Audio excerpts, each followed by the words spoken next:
घरामध्ये बसून राहायचं नाही, पुस्तक पाटी हाती घ्यायची हाय, देवा मला शाळेत जायचं हाय, खूप खूप शिकून मोठं व्हायचं हाय।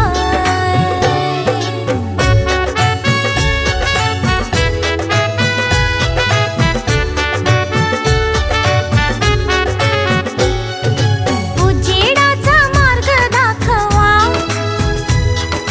शिक्षण